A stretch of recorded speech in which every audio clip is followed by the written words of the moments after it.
ஞானானந்தமயம் தெய்வம் நிர்மலஸ்படிகாகிருதியும் ஆதாரம் சர்வ வித்யானாம் ஹயக்ரீவம் உபாஸ்மகே. நேயர்கள் அனைவருக்கும் அஸ்ட்ரோ கேஎஸ் ஐயங்காரின் பணிவான நமஸ்காரங்கள். ராகு கேது பெயர்ச்சி 2025 ஏப்ரல் 26ஆம் தேதி சித்திரை மாதம் 13ஆம் நாள் சனிக்கிழமை ரேவதி நட்சத்திரத்தில் இந்த ராகு கேத்துவினுடைய பெயர்ச்சியாகுது. ராகு கேத்து பெயர்ச்சி அப்படின்றது என்ன அப்படின்னா, ராகு கேத்து இந்த ரெண்டு கிரகங்களும், அதாவது ஒரே கிரகங்கள், ஒன்று தலையாகவும் ஒன்று வாலாகவும் கருதப்படுகிறது. இந்த ரெண்டு கிரகங்களும் பார்த்தாலேயானால் 180 பாகையில் ஒன்றுக்கு ஒன்று இருக்கும். இதன் மூலியமாக பார்த்தாலேயானால் எல்லா கிரகங்களும் 7 கிரகங்களும் வலப்புறமாக போகும், கிளாக் வைஸில் போகும். ஆனால் ராகு கேத்து மட்டும் இடப்புறமாக போகும், அதாவது ஆன்டி கிளாக் வைஸில் போகும். இதன் மூலியமாக இவ்வளவு நாள் மீன ராசியில் இருந்த ராகு இப்பொழுது கும்பராசிக்கும், கேது கன்னியா ராசியில் இருந்தவர் இப்போ சிம்ம ராசிக்கும் வரார். அதாவது பூரட்டாதி 4ஆம் பாதத்தில் இருந்தவர் பூரட்டாதி 3ஆம் பாதத்துக்கு வரார். உத்திர நட்சத்திரம் 2ஆம் பாதத்தில் இருந்த கேது உத்திர நட்சத்திரம் 1 பாதத்துக்கு வரார். ஸோ இதுதான் ராகு கேத்துவினுடைய மாற்றம். இது 26/4/2025 வருது.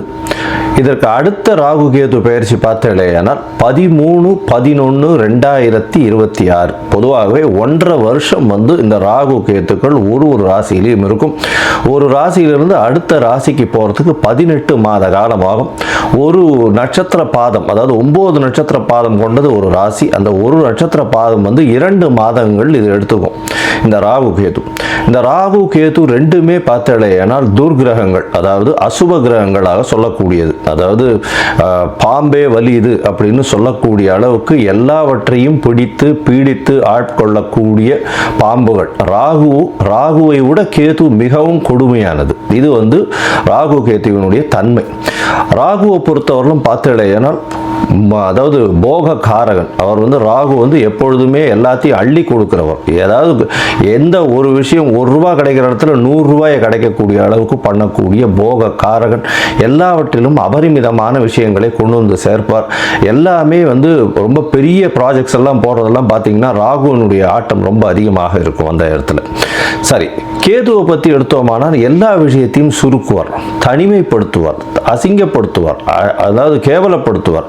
எல்லாவற்றையும் தானே புரிந்து கொள்ள அளவுக்கு எல்லா விஷயத்தையும் அனலைஸ் பண்ணி அதுக்குள்ளே இருக்கிற விஷயங்களை, மூலக்கூறுகளை சென்று பார்க்கக்கூடிய அளவுக்கு அவர் யோசிக்க வைப்பார். தன்னை தானே உணர்தல் அப்படின்றது கேதுவினுடைய ஆதிக்கம் அதிகமாக பொருந்தியவர்களுக்கு நிச்சயமாக உண்டு. இதை தவிர பார்த்தாலேயானால் ராகுவை பொறுத்தவர்களும் 1 100 கூடியவர், ரொம்ப பெருசாக பிரம்மாண்டத்தை கொடுக்கக்கூடியவர். கேது 100 இருந்ததுன்னா 1 ஆகிடுவார், 1 இருந்தால் -100 ஆகிடுவார். அந்த மாதிரி ரொம்ப சுருக்கக்கூடியவர். அவர் இருக்கும் வீட்டையும் பார்க்கும் வீட்டையும் சுருக்கக்கூடியவர். இந்த பொதுவாகவே ராகு கேது ரெண்டுமே துர்கிரகங்கள். ஆனால் சுபர்களுடைய பார்வையோ சுபர்களோட சேர்ந்து இருக்குமேயானால் ரொம்ப பெரிய ஏற்றத்தை கொடுக்கும். அதை தவிர பார்த்தேனால் சுபர்கள்னு சொல்றதை விட அவர்கள் எந்த வீட்டில் இருக்கிறார்களோ அவர்கள் ஆட்சி உச்ச மூல திரிகோண வீடுகளாக இருந்து அது ஒரு பெரிய ஏற்றத்தை கொடுக்கும். திடீர் ஜாக்பாட் எல்லாம் அடிக்கக்கூடிய காலகட்டமாக அமைப்போகிறது. அதை தவிர பார்த்தேனால் ராகுவை பொறுத்தவரையிலும், அதாவது வெளிநாட்டிலிருந்து, வெளி மாநிலத்திலிருந்து, வெளி ஊரிலிருந்து, வெளி மதத்திலிருந்து இவர்கள் மூலியமாக உங்களுக்கு இன்வெஸ்ட்மெண்ட் ஃபண்டு வரும். திடீர் வேலை பிராப்திகள் வரும். வெளிநாடு போகக்கூடிய வேலை பிராப்திகள்லாம் நிறைய வரும். அதை தவிர பார்த்தேனால் வெளியூர் வெளி மாநிலம்லாம் போயிட்டு வரக்கூடிய வாய்ப்புகள்லாம் ரொம்பவுமே அதிகமாக இருக்கும். ஆனால் கேத்துவை பொறுத்தவரையிலும் பார்த்தேனால் கேத்துவுக்கு பொதுவாகவே பார்க்கும்போது அது மருத்துவ கிரகம்னு சொல்லக்கூடியது. மருந்து, அதை தவிர மயக்க நிலையை உருவாக்கக்கூடியது, மயக்க மருந்து, இந்த மாதிரியான விஷயங்கள், போதை வஸ்துக்கள், போதை தரும் இடத்துலையே ஒரு இடத்த விட்டு வெளியில் போகாமல் இருக்கக்கூடியது. ராகுவும் போதை தருவார். போதைக்கு உண்டான பொருட்களுக்கு உண்டானது இது பண்ணுறது, ட்ரக் டிராஃபிக்கிங், இதெல்லாம் பண்ணுறதுக்கும் ராகு வேணும். கேது அந்த மூலப்பொருளாக இருப்பார். அதுதான் ரொம்ப விஷயம். 2 பேர் பேருமே ஒரே இடத்துல வருவாங்க, ஆனால் கொஞ்சம் கொஞ்சம் மாறுபடுவாங்க. ரொம்ப ஜாகிரதையாக அதை வந்து கணக்கு பண்ணணும். அது தவிர பார்த்தேன்னா அதாவது இந்த பில்லி சூன்யம் ஏவல் ஒருத்தரை வந்து பயமுறுத்துறது இந்த மாதிரியான விஷயங்கள் எல்லாம் கேத்துவனுடைய ஜாலங்கள் அதிகமாக இருக்கும். ராகுவை பொறுத்தவரையிலும் அவர் சொல்லி அடுத்தவங்க கேட்டு மயக்க வைக்கக்கூடிய அளவுக்கு அந்த கரும்பாம்பு செம்பாம்புன்னு சொல்லுவாங்க. ராகுவை கரும்பாம்புன்னு கேத்துவை செம்பாம்புன்னு சொல்லுவாங்க. ராகுவுக்கு பார்த்தீங்கன்னா 18 வருஷம் இந்த விம்சோத்தரி திசையில் கொடுத்துருக்காங்க. கேத்துவுக்கு 7 வருஷம் கொடுத்துருக்காங்க. 18 வருஷத்தில் ஒருவருக்கு ராகு நல்லபடியாக இருந்து சுவர்களால் பார்க்கப்பட்டு அவர்களுடைய இருந்த இடத்தினுடைய வீட்டினுடைய அதிபதி ஆட்சி உச்ச மூல திரிகோணம் திக்பலம் இந்த மாதிரியான விஷயங்கள் அடைந்திருந்தாரே ஆனால் நல்ல ஒரு யோகத்தை அந்த காலகட்டத்தில் கொடுப்பார்.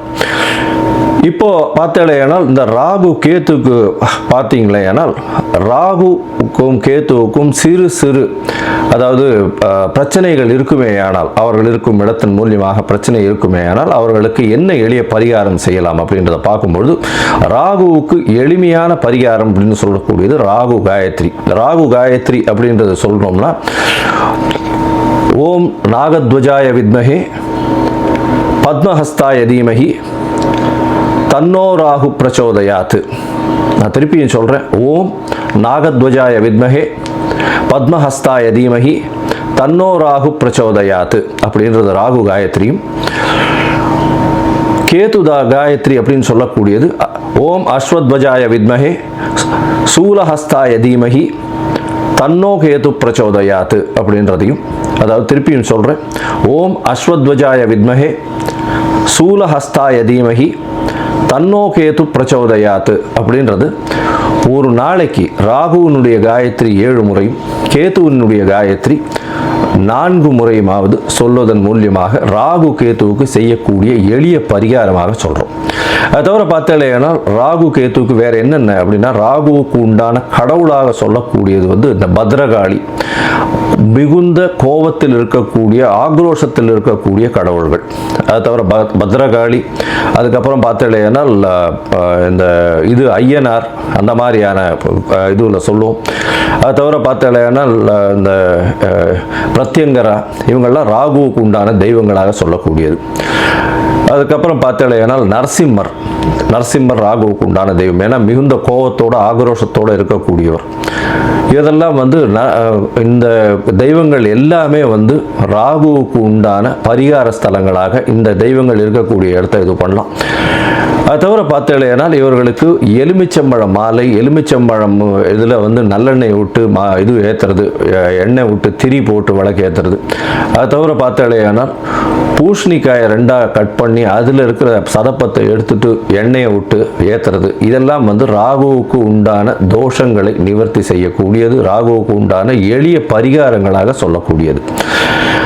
அது தவிர பார்த்தீங்களேனா இந்த இது கேத்துவுக்கு உண்டானது என்ன அப்படின்னா விநாயகரை சொல்வார்கள். அது தவிர ஆஞ்சநேயர், அதாவது தலை மாறியவர்கள், அதாவது விநாயகரும் சரி ஆஞ்சநேயரும் சரி இவர்கள் 2 பேரையும் சொல்லுவாங்க. அது தவிர வந்து சித்தர்கள், யோகிகள், ஞான குருமார்கள், குரு பீடங்கள், மடங்கள் இதெல்லாம் சொல்லக்கூடியது. இந்த இடத்துக்கெல்லாம் போய் உங்களால் முடிஞ்ச படிப்புக்கு உண்டான ஏதாவது உங்களால் தானங்கள் செய்ய முடிஞ்சதே ஆனால் இந்த இடத்துல ஒரு நல்ல ஏற்றம் கிடைக்கும். அது தவிர பார்த்தேனால் இந்த இது ஆட்டிசம் சைல்டு, மனநலம் சற்று பேதலித்து குன்றி இருக்கக்கூடிய குழந்தைகள், வளர்ச்சி குன்றிய குழந்தைகளுக்கு உங்களால் முடிந்ததை செய்யும் பொழுது கேத்து பகவானின் மூலியமாக வரக்கூடிய எல்லா பிரச்சனைகளிலிருந்தும் நிச்சயமாக விடுதலை பெறலாம். ராகு வந்து பாம்பு அப்படின்னு சொல்றதுனால கரு நீலம் அவருடைய கலராக சொல்லக்கூடியது. அதே மாதிரி பார்த்தேனால் கருப்பு உளுந்து அது அவருடைய தானியம். கேத்துவுக்கு பார்த்தேனால் மல்டி கலர், அதாவது பல வண்ணங்களை கொண்ட ஷர்ட்டு இல்லைன்னா பல வண்ணங்களை கொண்ட விஷயங்களை தானம் பண்ணிங்கன்னா கேத்துவுக்கு பிரீத்தியாக சொல்லக்கூடியது. கேத்துவுக்கு வந்து கொள்ளு அது வந்து தானமாக கொடுக்கறதோ, கொள்ளு வந்து தானமாக இது பண்ணுறதோ, அது அந்த தானியம் வந்து கொள்ளு வந்து கேத்துவுக்கு உண்டானது. ராகுவுக்கு பார்த்தீங்கன்னா இந்த சூதாட்டம், கேளிக்கை மையம், அது தவிர பாரு அந்த மாதிரியான விஷயங்கள் வந்து ராகுவினுடைய இடத்தின் கட்டுப்பாட்டை கொண்டவர் அவர். கேத்துவுக்கு வந்து மடம், அது தவிர வந்து இது தபோவனம் இந்த மாதிரியான விஷயங்கள்.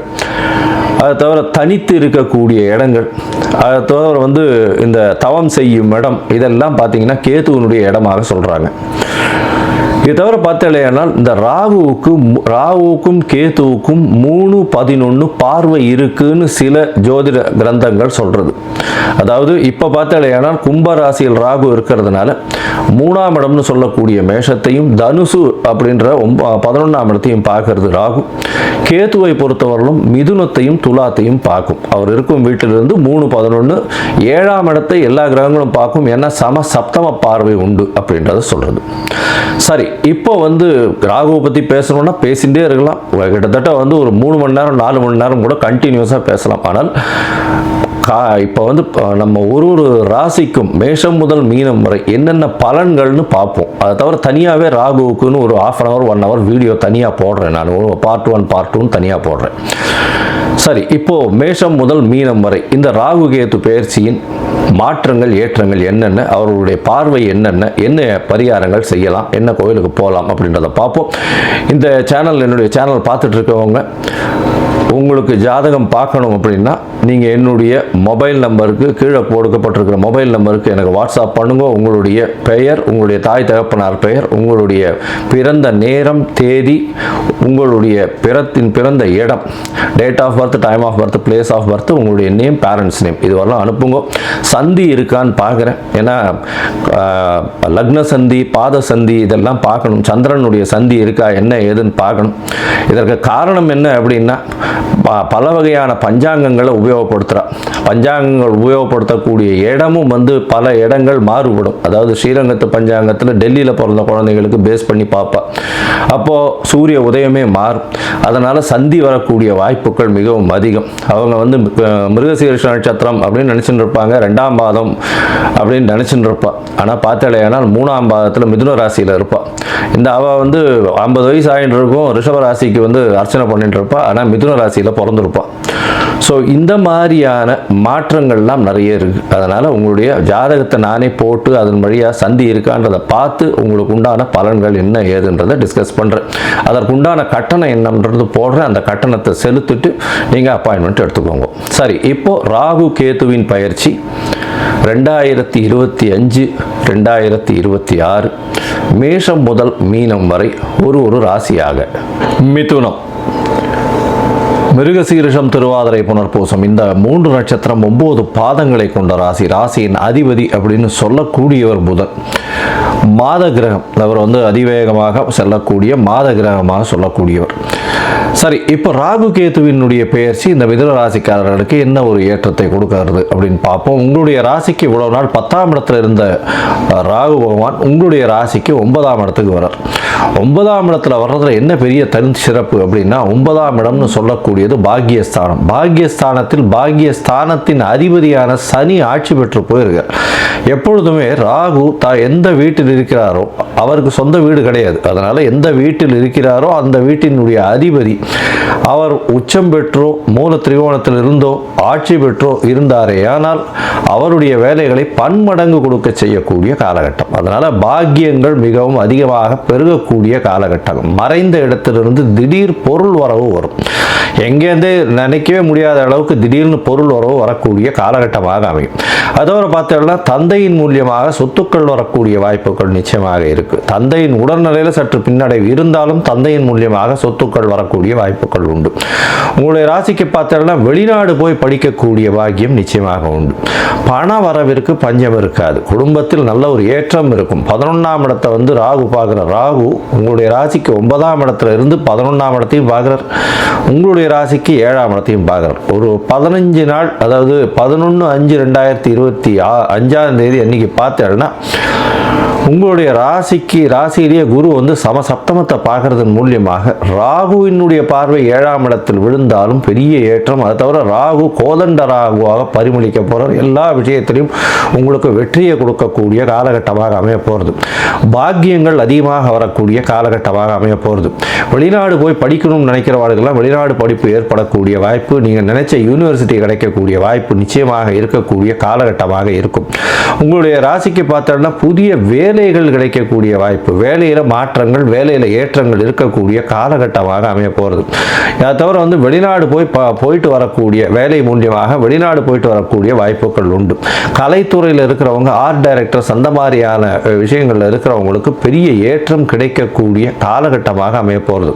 உங்களுடைய ராசிக்கு பார்த்தோம்னா 11ஆம் இடத்தை வந்து ராகு பார்க்குறார். 11ஆம் இடத்தை ராகு பார்க்கறது மிகவும் சிறப்பு. இருந்தாலும் மூத்த சகோதரர்களுக்கு அந்த அளவு விசேஷத்தை கொடுக்காது. சகோதரத்தோட கொஞ்சம் பிரச்சனைகள் வரக்கூடிய வாய்ப்புகள் நிச்சயமாக உண்டு. ராசிக்கு 9ஆம் இடத்தை பார்க்கறதுனால, 9ஆம் இடத்திலேயே இருக்கிறதுனால, 8 9 அதிபதி 9ஆம் இடத்துல போய் இருக்கிறதுனாலையும் ராகுவும் அவரோடு சேர்ந்து இருக்கிறது பெரிய விசேஷம்.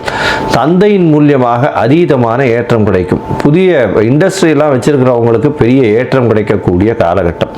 வருமானத்திற்கு பஞ்சம் இருக்கிறதுக்கு வாய்ப்பே இல்லை. அதை தவிர பார்த்தீங்கன்னா பண வரவு, திடீர் பண வரவு வரும். தொழிலில் அபரிமிதமான லாபங்கள் இருக்கக்கூடிய வாய்ப்பு உண்டு. கூட்டு தொழிலில் பெரிய ஏற்றம் கிடைக்கக்கூடிய வாய்ப்புகள் நிச்சயமாக இருக்கும். இதை தவிர பார்த்தீங்கன்னா அரசியல்வாதிகளுக்கு பார்த்தீங்கன்னா பெரிய ஏற்றம் கிடைக்கக்கூடிய காலகட்டமாக அமைய போகிறது. ஏன்னா அவங்களுடைய பாக்கியம் திடீர்னு ஏற்றத்தை கொடுக்கக்கூடிய காலகட்டமாக அமைஞ்சிடும். அதை தவிர பார்த்தீங்கன்னா இந்த மிதுன ராசிக்காரர்கள் புதனுடைய ராசிக்காரர்கள்ன்றதுனால நார்மலாகவே கம்யூனிகேஷனில் ரொம்ப அதிகமாக இருக்கும். அதாவது பேச்சு திறன் இதிலெல்லாம் ரொம்ப அதிகமாகவே இருப்பாங்க. புத்தி கூர்மை அதிகமாகவே இருக்கும் அவர்களுக்கு. அதனால் அந்த புத்தி கூர்மையை வச்சு அவர்கள் மிகப்பெரிய சாதனையை படைக்கக்கூடிய வாய்ப்புகள் உண்டு. ஷேர் மார்க்கெட்டு, ரேஸு, லாட்ரி இதிலெல்லாம் வந்து திடீர் பணவரவு வரக்கூடிய வாய்ப்புகள் இந்த காலகட்டத்தில் நிச்சயமாக வரும். உங்களுடைய ராசிக்கு பார்த்தீங்கன்னா கேது 3ஆம் இடத்துல இருக்கார். கேது 3ஆம் இடத்துல இருக்கிறது அப்படின்றது முயற்சி ஸ்தானத்தை குறிக்கக்கூடியது. 3ஆம் இடத்தில் இருக்கக்கூடிய கேது உங்களுக்கு புதிய முயற்சிகளை ஏற்படுத்தி கொடுப்பார். சிறு சிறு முயற்சிகளில் சிறு சிறு பின்னடைவை கொடுத்து அதன் மூலியமாக பெரிய ஏற்றத்தை கொடுக்கக்கூடியது. எப்படி சார் பின்னடைவை கொடுத்து எப்படி ஏற்றத்தை கொடுக்க முடியும் அப்படின்னா, பின்னடைவை கொடுத்து அதை சரி பண்ணக்கூடிய அளவையும் கொடுத்து அதன் மூலியமாக அந்த எந்த ஒரு விஷயத்தை எடுக்கிறீங்களோ அதை முடிக்கக்கூடிய அளவிற்கு வரும். எழுத்து பணியில் இருக்கிறவங்களுக்கெல்லாம் நல்ல ஒரு ஏற்றம் இருக்கும். அதை தவிர வந்து அதாவது சொல்லக்கூடியது இந்த கோவில் சம்பந்தப்பட்ட விஷயங்களில் எழுதுகிறவங்க, அதை தவிர வந்து இந்த புஸ்தகம்லாம் எழுதுகிறாங்க இல்லையா, அதாவது கோவில் சம்பந்தப்பட்ட சாமி சம்பந்தப்பட்ட புஸ்தகங்கள்லாம் எழுதுகிறவங்களுக்கெல்லாம் பெரிய ஏற்றம் கிடைக்கக்கூடிய வாய்ப்புகள் உண்டு. பாடல் எழுதுகிறவங்க, கவிதை எழுதுகிறவங்க அவங்களுக்கு ஒரு பெரிய ஏற்றம். சார்ட்டர்ட் அக்கௌண்டன்ஸு, அதை தவிர வந்து ஸ்டாட்டிஸ்டிக்ஸில் இருக்கிறவங்க அவங்களுக்கு வந்து திடீர் ஏற்றங்கள் கிடைக்கக்கூடிய வாய்ப்புகள் உண்டு. உடல் நலத்தில் சற்று கவனமாக இருக்கிறது நல்லது. ஏன்னா 3ஆம் பார்வையாக, அதாவது உங்களுடைய ராசிக்கு 3ஆம் பார்வையாக அவர் வந்து கேது உங்களுடைய ராசியை பார்க்குறார். இருந்தாலும் குரு வந்ததுனால மென்டல் ஸ்ட்ரெஸ்ஸு கொஞ்சம் அதிகமாக இருக்கும். உடல் உழைப்பு கொஞ்சம் அதிகமாக போட வேண்டிய காலகட்டமாக இருக்கும். ராசிக்கு 5ஆம் இடத்தையும் வந்து கேது பார்க்குறார், குருவும் பார்க்குறார். இருந்தாலும் 5ஆம் இடத்தை கேது பார்க்கறதுனால குழந்தைகள் மூலியமாக சிறு சிறு தொல்லைகள் வரக்கூடிய வாய்ப்புகள் நிச்சயமாக உண்டு. மொத்தத்தில் பார்த்தீங்களே ஆனால்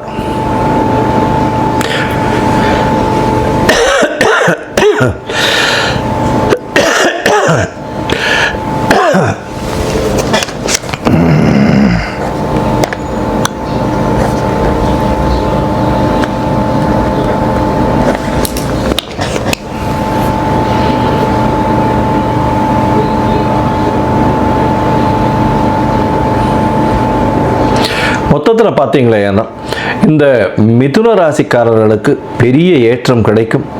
நினைத்த காரியங்கள் நினைத்த இடத்தில் நினைத்த நேரத்தில் வரக்கூடிய பாக்கியம் உண்டு. பண வரவிற்கு பஞ்சம் இருக்காது. தந்தையின் சொத்துக்கள் வந்து சேரக்கூடிய காலகட்டமாக அமைய போகிறது. வெளிநாடு வெளியூர் போய் படிக்கக்கூடிய பாக்கியம் நிச்சயமாக உண்டு. முயற்சிகளில் சிறு சிறு பின்னடைவு இருந்தாலும் முயற்சிகளில் வெற்றி அடையக்கூடிய வாய்ப்புகள் நிச்சயமாக இருக்கும். ஏற்றங்கள் அதிகமாக இருக்கக்கூடிய காலகட்டம். குழந்தைகள் மூலியமாக சிறு சிறு பிரச்சனைகள் வந்தாலும் நல்ல ஒரு ஏற்றம் கிடைக்கக்கூடிய வாய்ப்புகள் நிச்சயமாக உண்டு. வெளிநாடு போய் படிக்கக்கூடிய பாக்கியமும், தொழிலில் அபரிமிதமான ஏற்றம் வரக்கூடிய காலகட்டம். பார்ட்னர்ஷிப்பில் வந்து திடீர் ஏற்றம் இருக்கக்கூடிய வாய்ப்புகள் உண்டு. கூட்டு தொழிலில் நல்ல ஒரு வெற்றி இருக்கக்கூடிய காலகட்டமாக அமைய போகிறது. உங்களுடைய ராசிக்கு 7ஆம் இடத்தை ராகு பார்க்கறதுனால சிறு சிறு தடங்கள் திருமணத்திற்கு வரும். இந்த காலகட்டத்தில் பார்த்தீங்கன்னா இந்த திருமண தடங்கள்லாம் வரக்கூடிய வாய்ப்புகள் நிச்சயமாக உண்டு. அதையும் மீறி உங்களுக்கு திருமண காலகட்டம் நிச்சயமாக கைகூடக்கூடிய வாய்ப்புகள் நிச்சயமாக உண்டு. வேலைக்கு பார்த்துட்டு இருக்கவங்க வேலை கிடைக்கக்கூடிய வாய்ப்பும், வேலையின் மூலியமாக வெளிநாடு செல்லக்கூடிய வாய்ப்பும் நிச்சயமாக வரும். அரசியல்வாதிகளுக்கு பெரிய ஏற்றம் கிடைக்கக்கூடிய காலகட்டமாக அமையப்போகிறது. மொத்தத்தில் இந்த மிதுன ராசிக்காரர்கள் திருநெல்வேலி மாவட்டத்தில் இருக்கக்கூடிய இரட்டை திருப்பதி கோவிலுக்கு போயிட்டு வர்றதன் மூலியமாகும், அதாவது தேவர் பிரான் மற்றும் அரவிந்தலோசன் பெருமாளை போய் சேவிச்சுட்டு வர்றதன் மூலியமாக ராகுகேது ஸ்தலமாக கருதப்படுகிறது. அதனால் போய் சேவிச்சுட்டு வர்றதன் மூலியமாகும் உங்களுக்கு வரக்கூடிய வந்த எந்த பிரச்சனைகளிலிருந்தும் விடுபடக்கூடிய வாய்ப்புகள் நிச்சயமாக உண்டு. இந்த மிதுன ராசிக்காரர்கள் 90 விழுக்காடு மிகப்பெரிய ஏற்றத்தை பார்க்கக்கூடிய காலகட்டமாக அமையும்.